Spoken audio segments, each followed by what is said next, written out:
If you're exploring the idea of moving to a different country, then this week's episode is for you.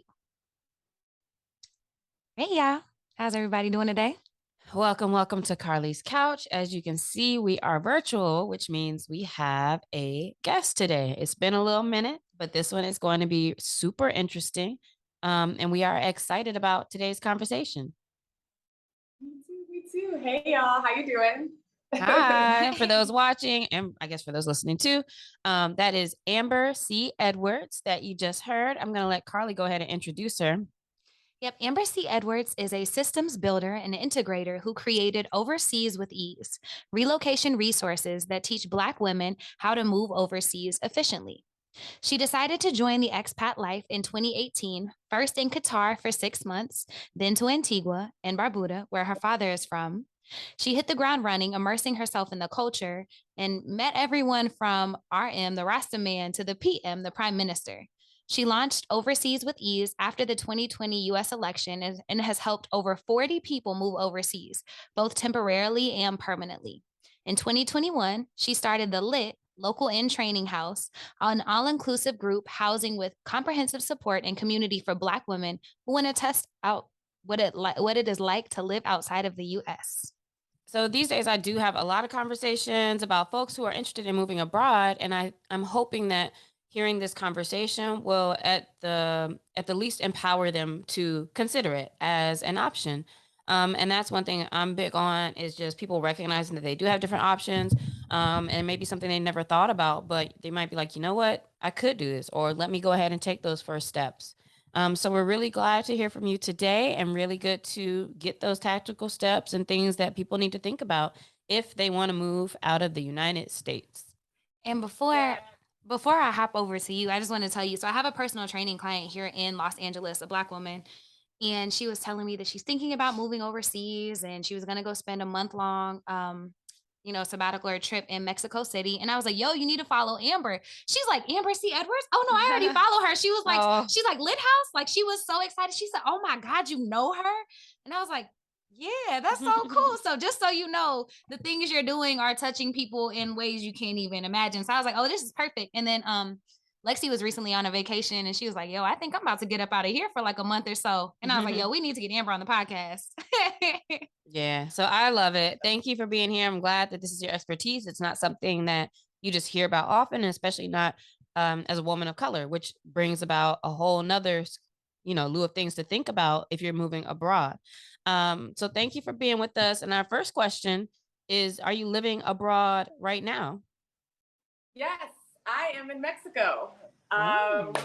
I am in a town called Merida or Merida, which is a little easier to pronounce.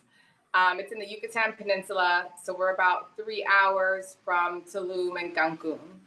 Okay. So it's very, as you can see, very tropical. It's warm. I love Merida. It is very warm. Has a very warm place in my heart. It's so like just quaint and beautiful and lovely. The people here are amazing. It's quite a place for sure. Okay, and so you're in Merida right now. How did you pick Merida to live in? Like, what'd that look like to choose that? Definitely, great question. So when I started the Lit House, it was literally like COVID was happening and people were moving overseas. And so I was originally in Antigua and we went under a lockdown. We were having different curfews. And then when I left, I'm not vaccinated. So I was not able to go back into the country without a vaccine. So I was kind of stuck in the US. But I'm a relocation specialist. So I was like, all right, there are other people who are in the same position as me. Where is everybody going? And Mexico was a hot spot. It was hot, hot, hot. For many reasons, proximity to the US, very close, the next country over, which is helpful when it comes to time differences. So now you don't have to worry about being 8, 10, 12 hours ahead. You can go south and be in the same time zone that you have if you have an opportunity to work remote and have to still stay within those parameters. The cost of living is comparable. So your money stretches in than what you have in the US. So like, I feel like I can't afford to live in America. to be honest. So I'm like, okay, it's a little bit easier to survive for some people, depending on the lifestyle that they want to live. What else? I mean, so many things. It's beautiful. Like, wow, I had a chance to go around Mexico by bus, and I was just blown away how just beautiful this country is. There's beaches, mountains, hot springs, cenotes, fresh water, uh, snow. They have volcanoes. Like, it's literally canyons. Everything is here. It's like I had no idea. I only thought Mexico was the beach. And it wasn't until I actually got in the country where I was able to see just how dynamic this place really is. That And sounds like so, a really cool experience. I'm sorry. oh yeah, She's like, please. I'm gonna keep going. Hold on, but that sounds like a really good experience. But one thing I'm hearing from you is that it's not necessarily your first rodeo. So, how many countries, or what are the different countries that you've lived in? Where if you were to go down your time, like of, you know what, the first time I was really abroad was here, and then like what are those countries that you have lived in, or that you have gone to this level of being there for a while? So I started living overseas in 2018. That was the first time. I'm from South Texas. I'm a border kid. So who knows how many times I went across. We didn't even need a passport back in those days. And my dad's from the Caribbean. So the first time I actually went overseas was when I was 12 years old. And that's when I found out about being able to get a second passport and being a dual citizen. He's like, you're Antiguan. You have access to this is your family, this is your home. So I was like, oh, this is very cool. Just found out I have Belizean roots also. So I'm going and exploring those as well for my mom's side of the family. And then in 2018, I moved to Qatar and I was there for 6 months. I wasn't able to get residency. So I had to only be there for 3 months. Then I had to leave. And then I went back to the US for a week, came back, and I was there for 3 months. But those last 3 months, I began modeling. Funny enough, I'd never done it before ever in the US. And I ended up being in a magazine, I ended up walking a runway show like the day before I left and moved to Antigua, and I was there for 2 years. And then I moved to Mexico last August. So I've been here bouncing around different countries for the past year, a little bit over a year. And then to answer your question, Carlie, as well, I found Merida because when I came to Mexico, there are 4 large Black expat communities here. There's like the Tulum, Playa, Cancun area, Merida, Oaxaca, and Mexico City. So I was like, all right, well, let's just go test them out and see, what it's like living there and see if these are good places for me to put the Lit House. And everybody always told me the same thing. They said they always start here and then they go to Merida and they go other places, maybe Mexico City, and then they go to Merida. So I'm like, all right, well, if everyone ends up in Merida, like, why not I just go there? And fell in love. Instant. Oh man, I've heard it's so beautiful. One of my other personal training clients, they bought a house down there that they absolutely love and are renovating. So I'm happy to come visit you and all of those places that you're talking about. So your first stint living abroad was in 2018. And then, as you moved around, when did it become a business for you? Like what made you think like, oh, this is a really good idea to start overseas with ease or to launch the Lit House? So, while you were traveling. Great question. So I had just kind of started getting into Instagram. I was working with influencers in Antigua, so I got to understand how social media worked. And then I just started posting about just me being there. And a lot of people were like, oh my gosh, I love this. I always wanted to live overseas, but I never seen Black people do it. So I was like, okay, let me, post some more and then just tell y'all my story about what I'm doing and, the fails and how to fix them. And then the election was coming and lots of people were like, all right, I don't know if I want to stay here.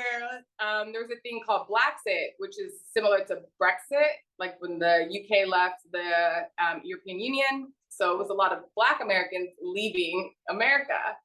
So I was like, all right, people are doing this. People are asking me about it. My technical background is a systems builder and integrator. So I typically work with entrepreneurs to create automation in their business. So I just decided, like, let's create a system for living and moving overseas. I do it for other people, people are asking me to do it. So let me make it so I could just, give it to the world. And that's how it started. And I launched as soon as Joe was called Mr. Biden was called president, and haven't really, just picked up since then. So as things happen in the US, people get kind of like, oh, start looking for other options. So I just want them to know that if you are a Black person, there are options out there. You may not find a lot of stuff on the internet, but the community is there. So just have to know kind of where to look. But once you find it, everything just changes. It's amazing.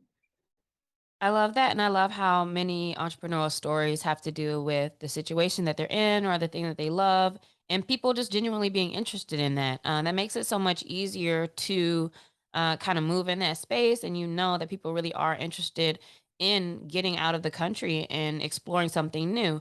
But it is 100% important to do it the right way, which is why I'm glad we have you here. I don't know if you saw that story that was going like viral. Now, it might have been definitely more than a few months ago, of the two Black women who were in an Asian country, and something went viral, their tweet about them and like how to stay in this country and we're doing so good and life is so great. And meanwhile, it went viral, and then they got caught up by the government because they weren't really supposed to be there. They were there past their visa, or they were doing that thing where they were bouncing in and out like frequently, like over the course of years. And so then it messed up their whole game, and it was like, oh, see, you can't do this, or you shouldn't do this, etc. I say all that to say it's important that people have the right information, because one thing we don't want to do is get Black folks hemmed up abroad either. So, Amber, tell us if an American is interested in living abroad, just where do you start? And I know that's kind of open ended, but what are those first things you would think about if it's like, you know what, I think I do want to go somewhere. I'm not even sure where, but I'm ready to go.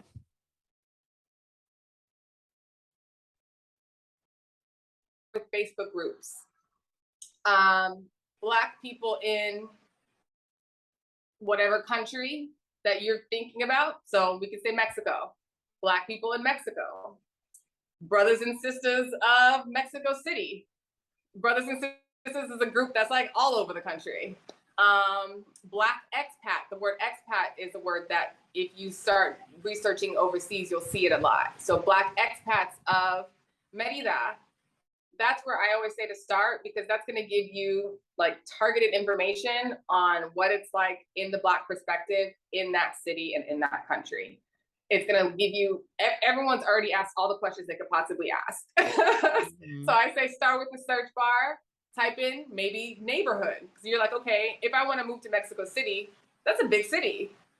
What neighborhood? Like, you're in LA.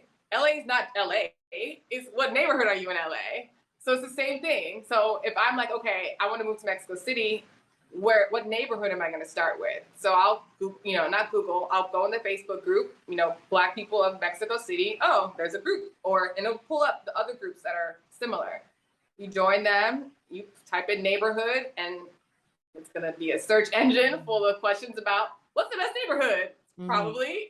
And you can see what other people are saying. Oh, they're saying Condesa, they're saying Roma, they're saying Coyoacan. Okay, I'm seeing these spots. So let me go pull up a map and see where they are. Okay, I'm full circle around this area because it seems like a lot of people are here, and start from there. Then I go to Airbnb because it's going to be probably short term. You're not selling all of your stuff and moving, with I want to move overseas and just get rid of everything. So you're going to test it out, see what it's like. So you pull up the Airbnb, you pull up that area, you give yourself a budget. I say that 1 month in another country will give you a good idea of what it's like to live there. It's also cheaper because you can get a discount for a month that you won't get for a week or a weekend. Like, my month in Mexico is at most maybe $1,200, which is probably what some people spend on a weekend in Tulum, and I'm spending that a month. Like, I can get a place in Merida, 2-bedroom, 2-bath, updated kitchen, updated bathroom for $450 US. I just looked at it on Monday. I'm probably gonna get it, and that way y'all can come and just visit. We'll show up. $40. Like, I love that. And that's something I had got from Tim Ferriss too. And he talked about like, yo, most people just don't even realize it's actually cheaper to go abroad for longer than like a little vacation. And even just getting an apartment for a month or two can be a lot cheaper. But you starting to get into some of the dollars made me also think I want to slightly backtrack. And first, what can I do to know if I'm ready to move abroad? Like, because I mean, what things might I need to think about? I know you've mentioned time zones, sure. Work, we're assuming this person is virtual or they don't have to drive anywhere, obviously. Um, but what if I'm even thinking maybe about, oh, maybe I can go there and work? Or like, I know there's so many other thoughts to that, but like, what are some things to think about that would let me even know if this is a possibility for me? For sure. And Tim Ferriss is great. He coined the term geo arbitrage, which is exactly what this is. So my only thing with that is just try to integrate into the local culture. I'm not expecting America in Mexico. I'm coming to Mexico to become Mexican kind of vibes. And as long as you keep that energy, everybody wins. Mhm. But I mean, all of that is personal based on you. Because let's say you have kids, the first thing you're focused on is what are the school situation going to be? Me is, single solo. That's way different. I need good Wi-Fi. I need Uber because I'm not planning on driving. So where's the place that I can have that technology? Maybe I'm making a transition in my diet. So I need a place where I have a lot of vegan restaurants because I also don't feel like cooking. So that's going to give you a couple places versus me. I'm a mom with 2 kids and they're in a traditional school, but I'm going to be taking them out and putting them in local schools. Am I putting them in virtual school or am I doing world schooling? So those are different questions that you kind of have to figure out based on like what your responsibilities are. And you can then find a place that fits within it. But oftentimes it's just figuring out, okay, what do I really want my life to be like? Like, I don't want to do laundry. I don't want to have to cook. I don't want to have to clean. I don't want to have to drive because I want to focus everything on this for 4 months. I want to work on my business for 6 months and go solid. So I don't want to have to worry about all that stuff. That's different than, okay, I'm coming to live somewhere and I want to work. So maybe I'm a teacher in the US and I want to teach English in another country.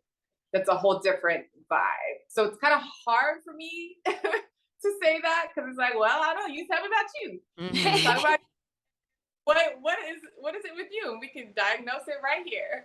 With your work, and with your business, is it providing folks with information that they can go through, or is it setting time with you to like talk about those things and help them figure it out? Both. Okay. So I do hour-long conversations. Those are typically for the people who like have done a little bit of research and they're like, okay, I've just hit some roadblocks and I just need to figure out how to work through them. Maybe Mhm. it's like I want to live overseas, but my job's not remote. Okay, so I'm going to be in our call. I'm going to be figuring out, and we're going to talk about remote work opportunities, and I'm going to connect you with that, and then figure out, okay, well, what is your current work situation like? Can you work a little bit remote, but you just can't go forever? Okay, well, go test it out. And we're going to go there for a week and come back and see what anybody says. Here's some tech that you can get that can help kind of move some things around. And I also have one-on-ones. So we actually create your relocation plan for you based on what your home life is looking like. Do you have an apartment? Are you living with your parents right now so you can up and leave? Maybe you own a house. What are we going to do with that house? Are we going to rent it out? Are we going to sublease it? Are we going to sell it? Are we going to do, rent it out to traveling nurses? Because we already know they have 3 6-month contracts and they need a place that has a car that everything is in it. So you could just leave and now you're getting a paycheck every month that is going to pay for your life, your whole month, food, housing, everything in another country. Mhm. So yeah, there's a lot of little things that you can do to make it work for you as you're testing it out. I love that though, and I'm glad you used all those different examples because I guess that's what I'm kind of getting to. Like for me, I've been traveling forever and I dip out all the time.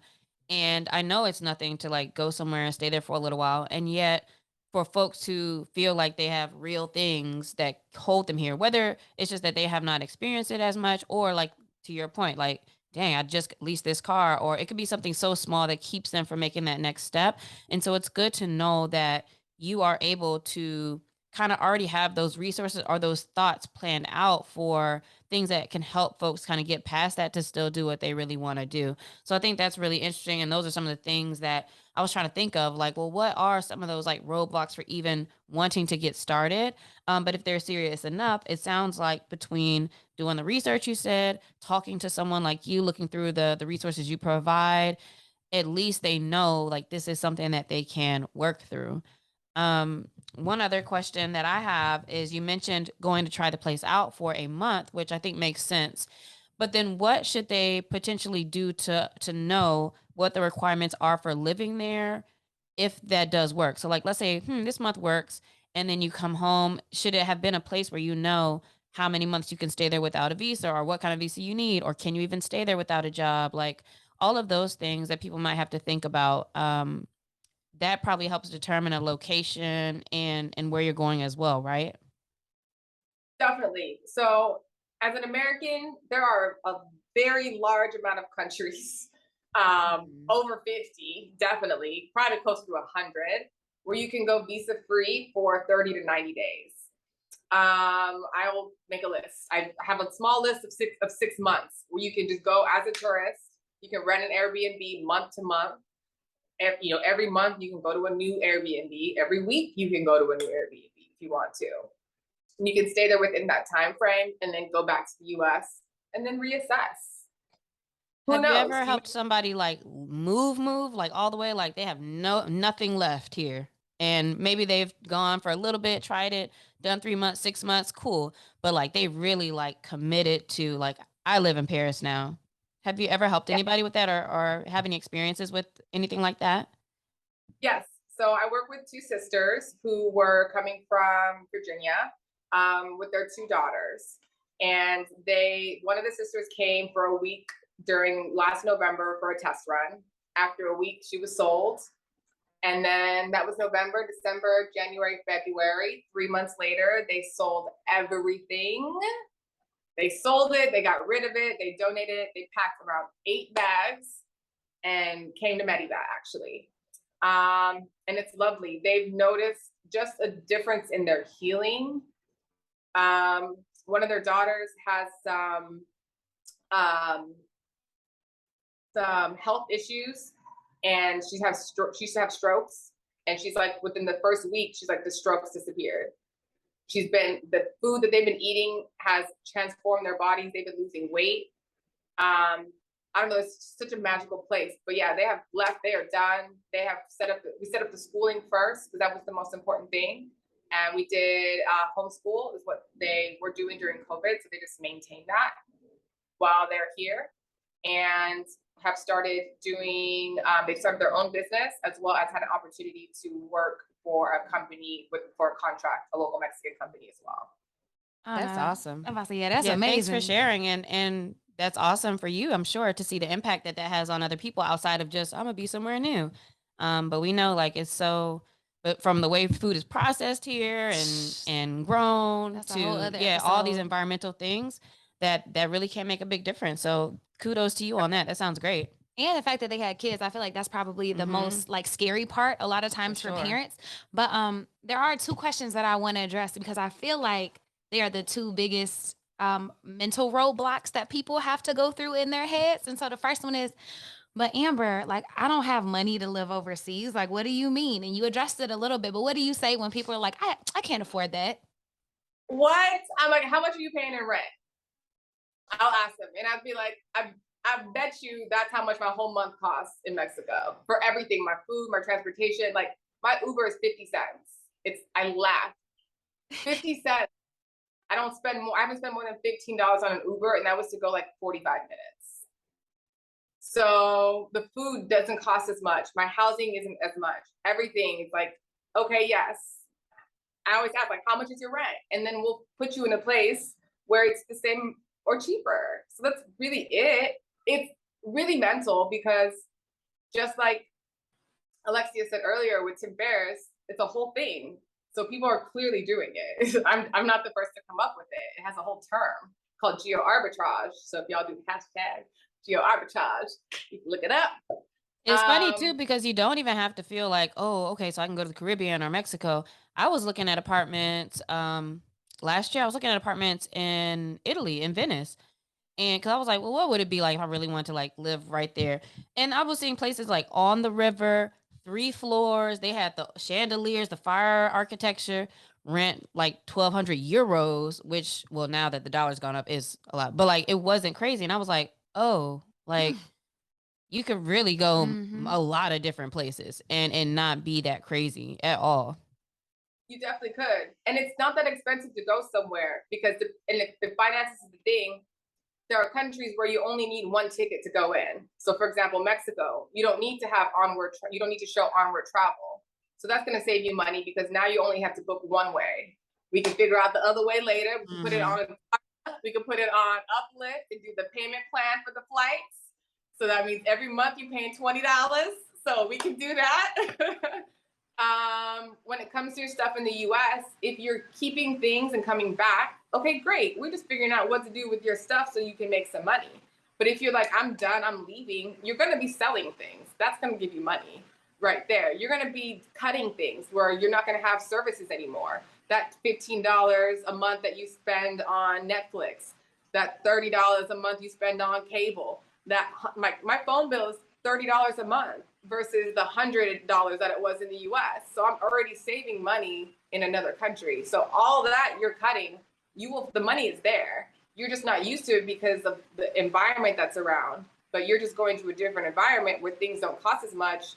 Now you're seeing like where everything is. I have 5 bills outside the country. Like, that's it. It's easier. And I'm just like, I hear you, but like my bank account is saying otherwise because I did the math. I was in Texas for 6 weeks. That cost me $6,000. I'm in Mexico every month. It's 2,200. The math ain't mathing. And I didn't even pay for housing when I was in Dallas. I was staying at my friends' houses. Oh, see, that's wild. And I bet the other biggest mental thing is just leaving what you know, right? Leaving your friends or family behind and things like that. Y'all got FaceTime. We got WhatsApp. We sending emails. This is not smoke signal. Look, and the people who use that excuse probably not going by their mama house anyway. Right. They're not going by there no way. The other question. That's so true. You talk to your family more overseas because you're not there, but you don't. She lived down the street. You haven't seen her. Which is so real. The other thing though I've heard, and maybe it's just from people back home, like Oklahoma and Texas type of thing, but they're like, isn't it dangerous? Like I remember when I was telling somebody I was going to Colombia, they're like, oh my God, like Colombia? I'm like, yeah, I had a great time, but they're like, oh man, it's dangerous. And I'm like, yeah, we live in the United States. That's number one. I love when people say that because that's also one of the reasons why I love Merida. Merida is the 4th safest city in the world. There's no city in the United States of America that is safer than Merida, Mexico. Okay? It's the 2nd safest city in the Americas, 2nd to Quebec City. So when people say, oh my God, Mexico is not safe, I'm like, where I live is safer than where you live, as a Black person especially. So what do you mean? Because the last time I checked, I haven't seen a Black person shot by the police in Mexico, but I can go back today and find one in America. So is it really safer?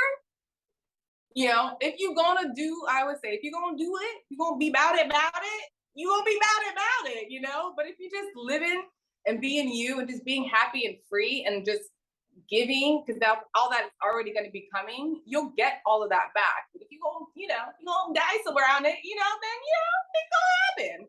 But no one's coming for me walking down the street. People are saying, hola, buenos dias, buenos tardes. Hello, they're helping me out with my awful Spanish. No one's bad when I try and I say the wrong word. I talked to a guy, I said, do you take $1? I said, $. He's like, $? He's like, and he pulled his stomach. Oh, no. $. My bad. He can make fun of me or do anything, but, you know, have a little chuckle and go on with his business.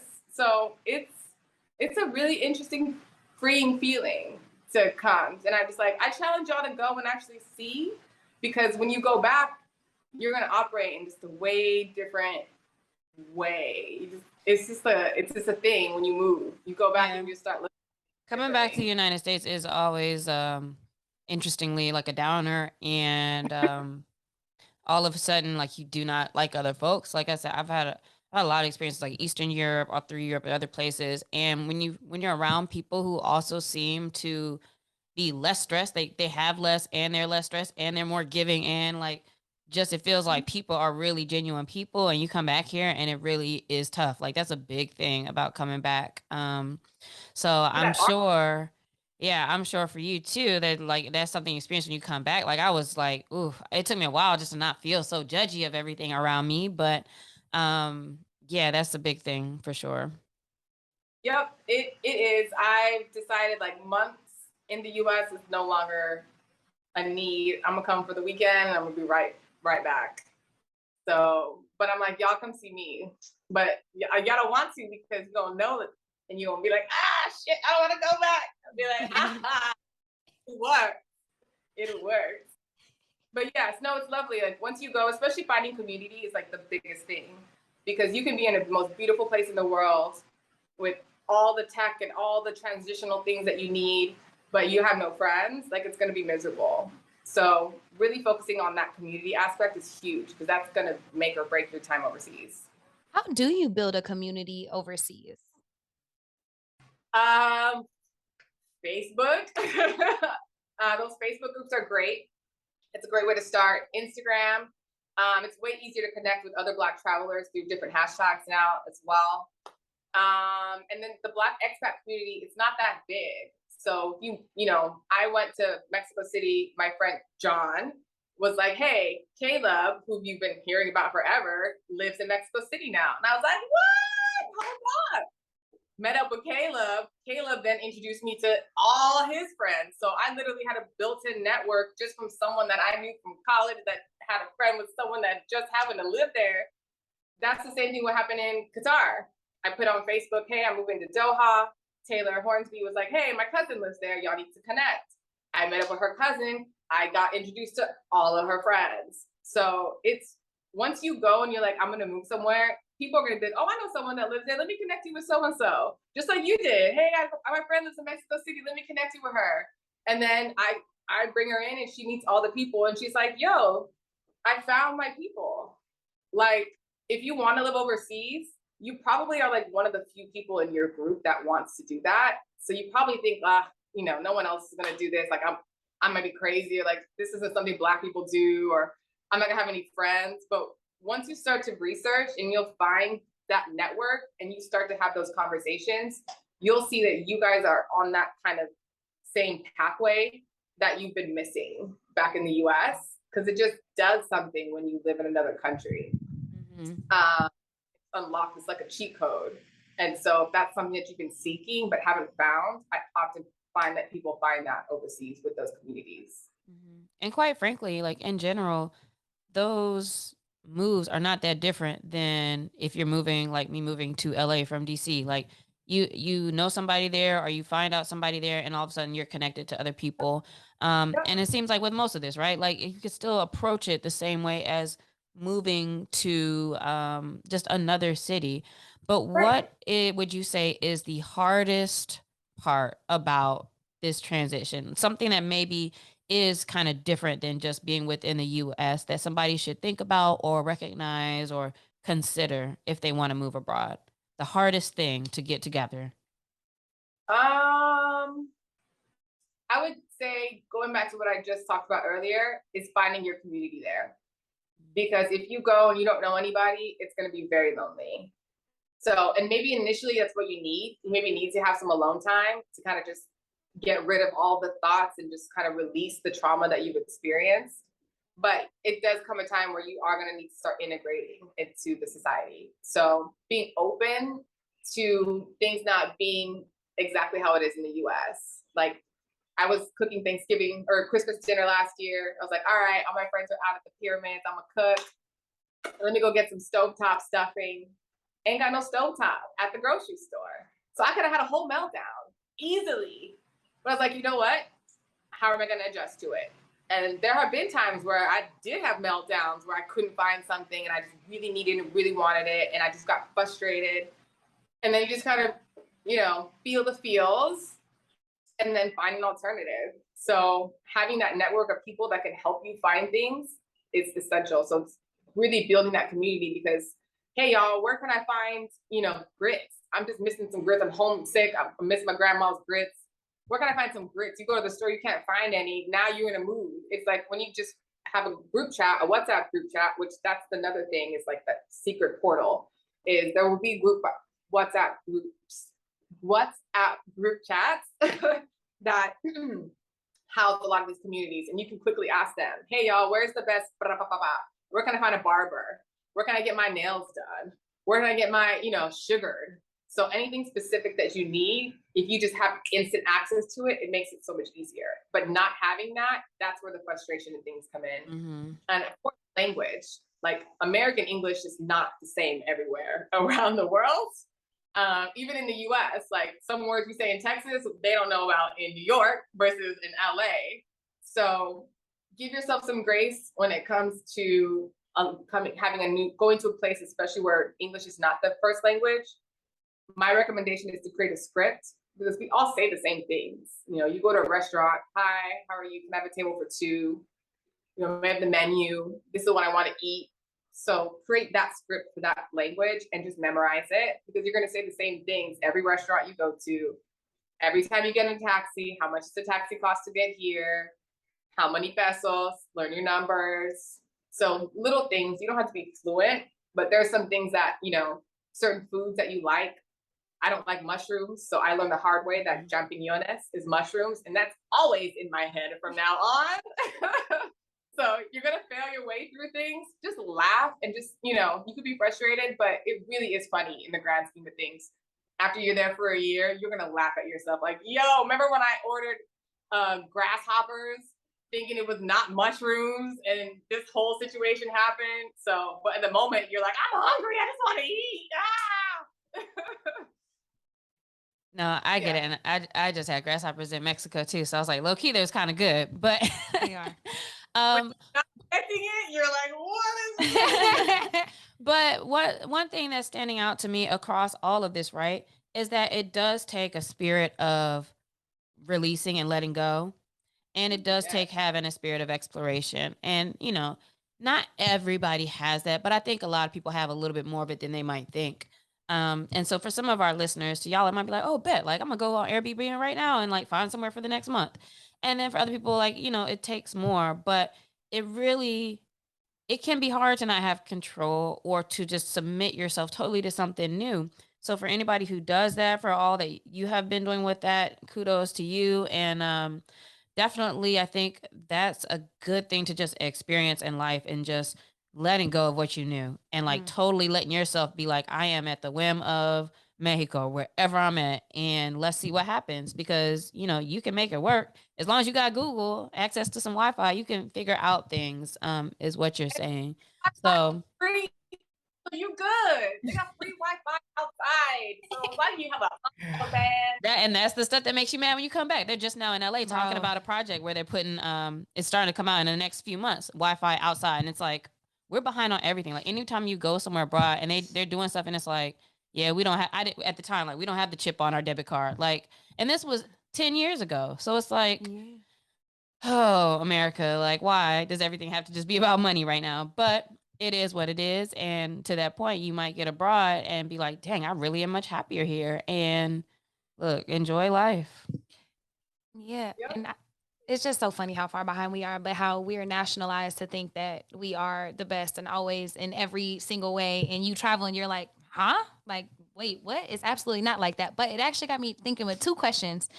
Is one, you were talking about releasing trauma and, healing and kind of being by yourself. And, I think it takes a strong spirit to be able to fortify yourself in a whole different place, like outside of things that you know. Do you have any experience with like mental health resources outside of the country?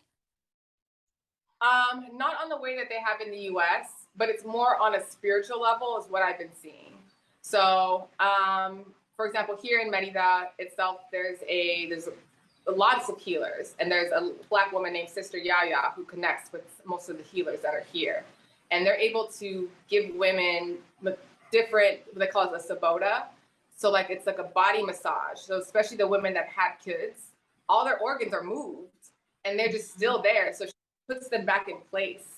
One of the ladies here had they said that her uterus was tilted. And so she's prepping to have kids. So she's like, all right, I'm getting my uterus ready. So she went to Sabota, and the Sabota put the uterus back in place where it was supposed to be. She's like, she had a hernia when she was younger. She had surgery. So her intestines were in the wrong place.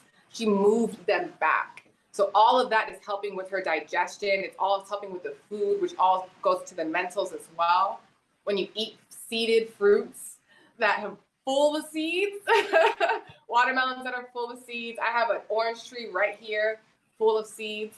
That does something to you. So a lot of the women that come, it's not really like I'm going to a therapist, but it's more like seeking within and having that connection with earth, with spirituality, getting blessed, going to the cenotes and giving offerings to these places, like seeing the deeper level behind just, going and taking a picture, but earthing themselves more, being in the sun, going out and laying out and getting 20 minutes of sun a day. So that's the kind of like mental health that I'm seeing when it comes to overseas, especially in places like Mexico or where it's more, it's so magical here. It's literally like just the earth. Different in, going to Europe or, larger cities where you don't really get access to that, but you can go out into the country and receive those type of healing resources. And that's so beautiful because I feel like it's just getting back to our roots, like kind of where a lot of Black and brown people come from, healers, medicine people, herbs. I did a Temescal ceremony in Tulum, or outside of Tulum, actually, that was life-changing and beautiful. So I'm happy that, you're seeing that and that people have access to it. The last question I was thinking about, which, I mean, again, could be said like, oh, it's just like anywhere else, but what is dating like? Or have you dated in any of your travels? Dating, I will always say this, and you touched on it a little bit earlier. 80% of moving overseas is mental. The other 20% is prep. So I've had women at the Lit House who went on multiple dates, sometimes 2 dates in one day. That's how the pickings were in Mexico City. She was all the swipes, enjoying herself. She got a boyfriend after a month, broke up with him, had a whole another one. She was enjoying life to the fullest.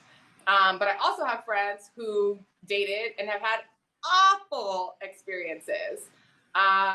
Sometimes the cultural, because Mexico City is like such an international city, it's one of the largest cities in the world.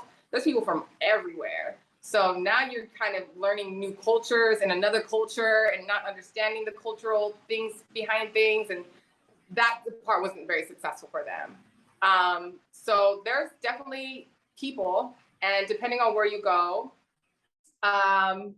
Black women are looked at way different to say than when they are in the US. So it's just like, I don't know, it's a different vibe, a different energy. And you can kind of create this new whomever that isn't in the US. In the US, you're there, everyone knows you. It's, who you were 20 years ago, people are still looking at that today. You go overseas, you're creating a whole new life. You can be whoever you want to be, darling. So at this point, you're like, okay, well, let me be who I feel like I am, but I don't get to be in my home space. So you actually open yourself up to way more opportunities in dating because you're just choosing, and you really are like in, what's the word I'm looking for? In control of your life versus what back at home where you're in the cycle of things and you have to get out of that. Overseas, you're creating that new cycle. So it's like, what does my life look like? Maybe at home, I was a homebody and didn't really do anything, but overseas, you know what? I'm going out, I'm meeting people because no one knows me here, and so it's interesting, but you can have as much fun with it. There's people everywhere.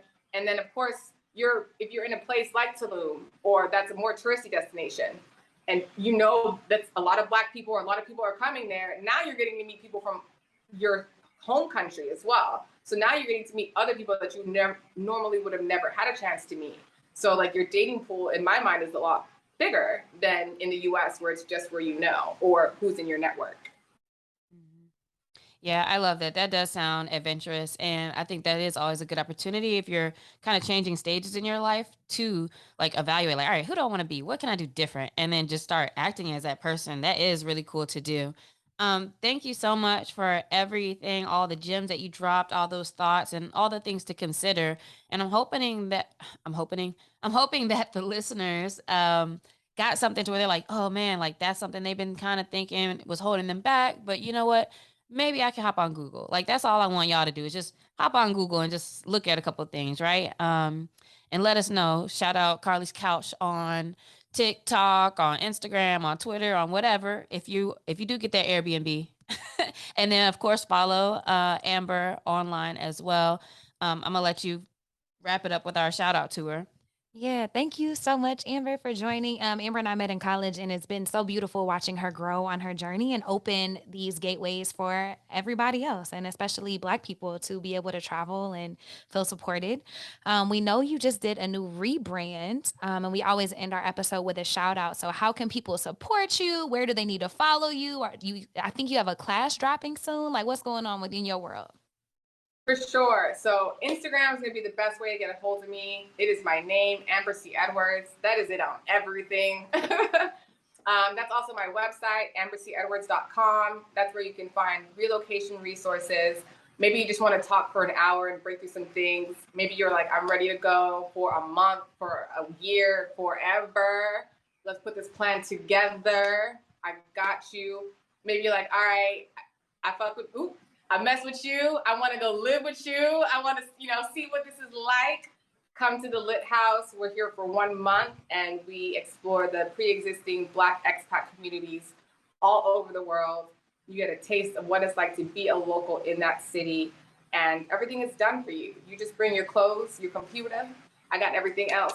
I'm gonna say, wait a And minute. So tell us about the Lit House because that's slightly different from the overseas and like looking at it. So the Lit House is an experience that people can opt into that's already set up for them. That's right? Or is it that's like correct. the Lit House is being Amber's roommate? That's what it It is sounded like to me. She was like, all right, come on, now we split this little $200 rent.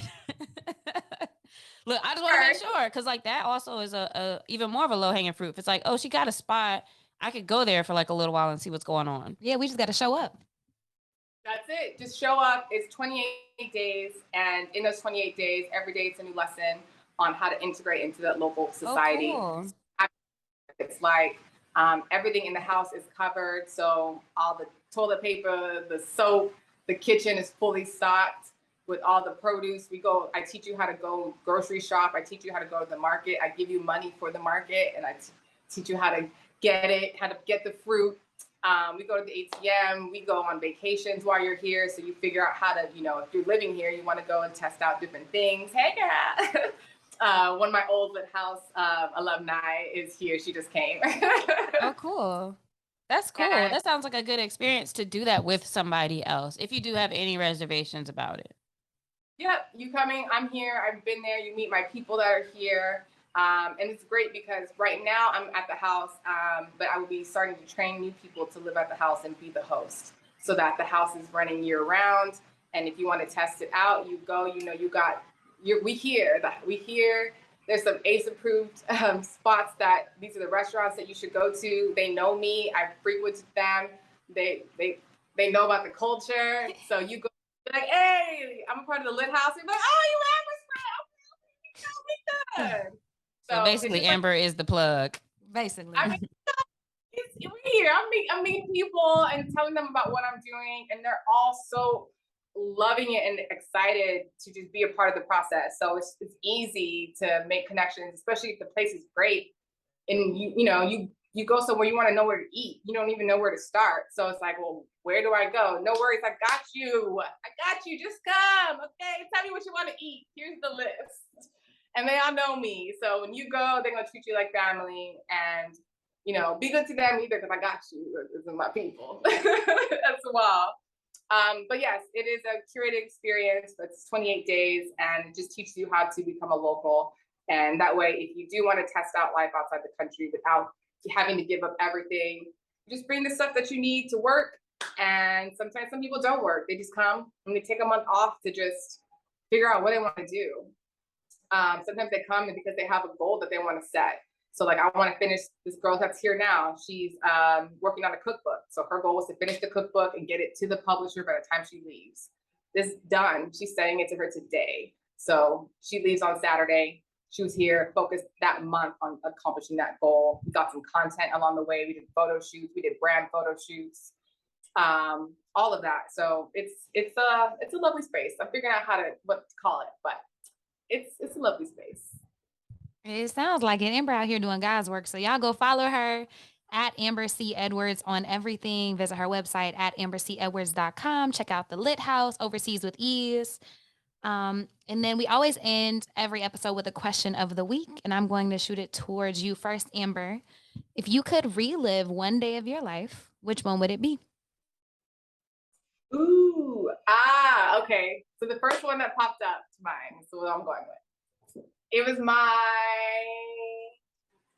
22nd, maybe 23rd birthday. I was just graduated Oklahoma, and I was living in Oklahoma City working for a hockey team. And I was like, all right, y'all, I'm gonna have a potluck.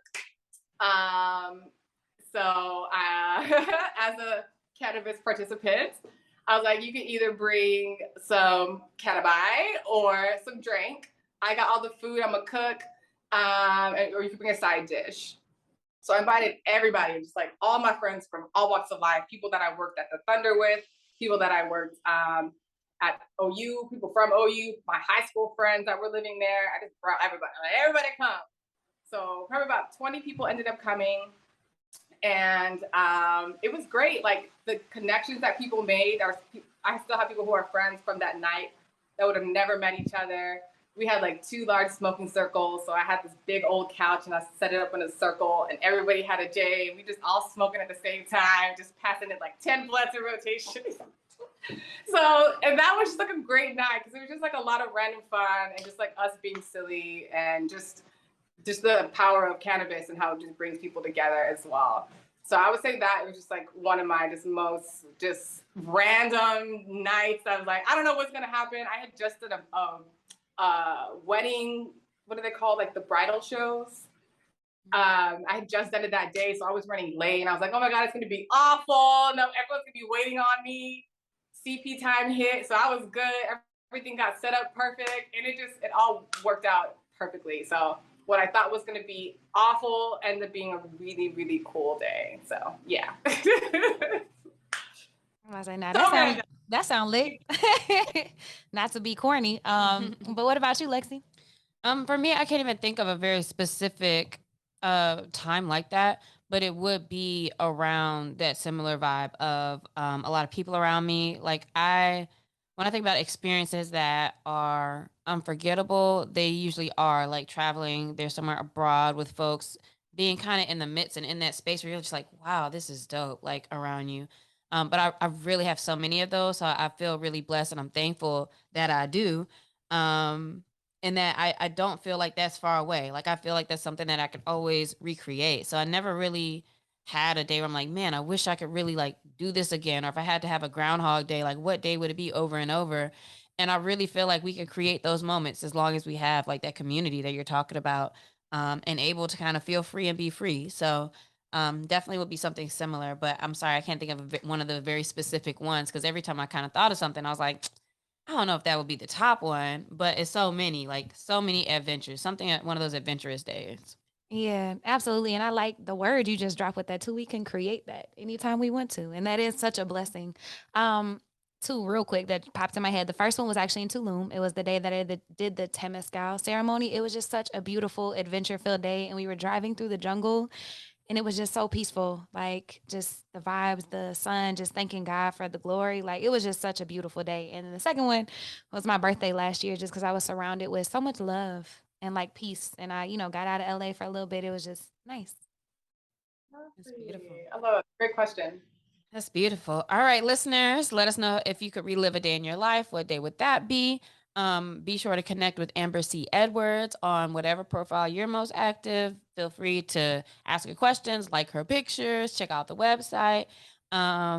and get on Airbnb now and look up the flights and see when is a good time, especially like around the holiday season as well. I feel like that's the time when so many people like kind of shut down. Work's not as crazy, depending on your industry, but it's good opportunities to think about it. So I'm interested in hearing any stories you may have about your interest in moving abroad. And thank you, Amber, because like I said, I ain't never been scared to move around really, but it does kind of inspire you to kind of do a little, let me just look again and see, what might could happen just to do something and get away for a little bit. Yeah, it made it so much more accessible. Mm-hmm. Exactly. Well, I'm here for it. And yeah, you're definitely right. Especially like in the summertime is great for parents. Take your kids overseas for a month while instead of going on summer vacation. Now they get to be around another culture. I'm doing a mom's house next summer, so I'm excited for that. So yes, like it's possible if you want to do it. The research is available. So it's now just finding the people who do it who can affirm that yeah, you can do that. It's simple. Instead of girl, what you mean it's not blah, blah, blah, blah, blah, insert fears that have nothing to do with it because they've never left the country, probably don't even have a passport. So if you don't have a WhatsApp, I don't know what to say. That's all I'm saying. If you don't even know what WhatsApp is, and you're gonna take advice from them, you probably should. So if they don't have a passport, please. I live. You can point them to me. Just be like, "What's she doing it?" Get on it. I don't know. Yeah, get on it. You don't know what you're missing until you start traveling. Because I know that also people kind of look at it like all the convo on Twitter and stuff like, oh, that's real elitist, blah, blah, blah. I feel it. But also like just get out and just do some different things. Like it's really not as deep as you may think if you haven't experienced it. So use this as confirmation, look into it, see what you find. Thank you so much, Amber. And listeners, we will see you next week. Bye, y'all.